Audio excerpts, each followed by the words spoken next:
नमस्कार, मी प्रज्ञा भोवळे. बुलेटिनमध्ये आपल्या सगळ्यांचं स्वागत. आपण पाहताय एबीपी माझा. दाऊदचा साथीदार सलीम डोलाच्या मुसक्या आवळून त्याला भारतात आणण्यात आलंय. सलीम डोलाला आज दिल्लीमध्ये आणलं गेलंय. गुप्तचर यंत्रणांच्या समन्वयानं ही कारवाई करण्यात आल्याची माहिती आहे. तुर्कस्तानातील इस्तंबूल इथे अटक झाल्यानंतर भारतात त्याचं प्रत्यार्पण करण्यात आलंय आणि पुढच्या चौकशीसाठी मुंबई पोलिसांच्या त्याला ताब्यात देतील अशी शक्यता आहे. दिल्लीतल्या विमानतळावर सलीम डोलाला आणलं गेलेलं आहे.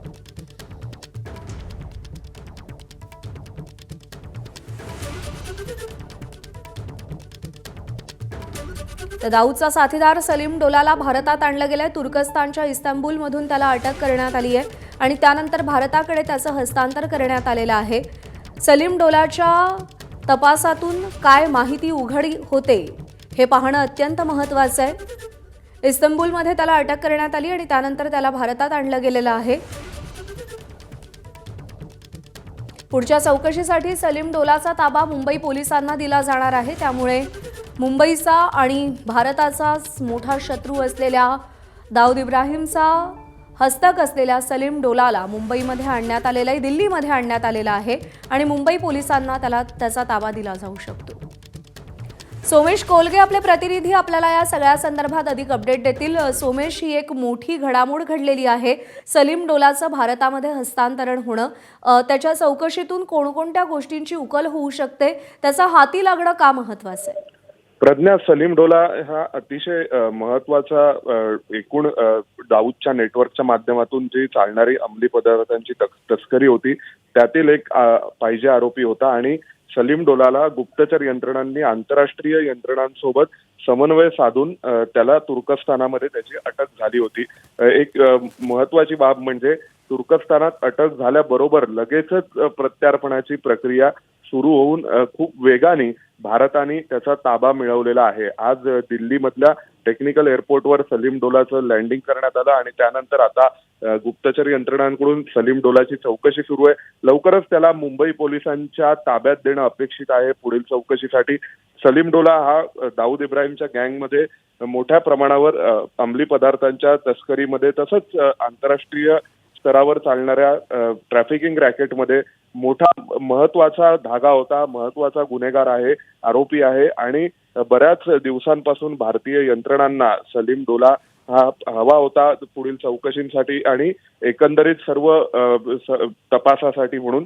आणि जी माहिती मिळते त्यानुसार यासाठीची जी एकूण गुप्तचर माहिती किंवा इंटेलिजन्स जो आवश्यक असतो अशा स्वरूपाची अटक करण्यासाठी, तो इंटेलिजन्स देखील आपल्या भारतीय यंत्रणांनी प्रत्यक्षात इस्तांबूलमध्ये तिथल्या यंत्रणांसोबत समन्वय करून कोऑर्डिनेशन करून तिथे पुरवला होता आणि त्या सगळ्याच्या माध्यमातून एक कोऑर्डिनेटेड ऑपरेशनच्या माध्यमातून तुर्कस्तानात त्याला अटक झाली आणि त्यामुळे प्रत्यार्पणाची प्रक्रिया तातडीने सुरू होऊन सलीम डोलाला आजच भारतात आणलेला आहे. अतिशय या बाबतीत गुप्तता बाळगली गेली होती आणि भारतात आता लँडिंग झाल्यानंतर याविषयीची माहिती इंटेलिजन्स ब्युरोच्या वतीने वृत्तसंस्थांना देण्यात आलेली आहे.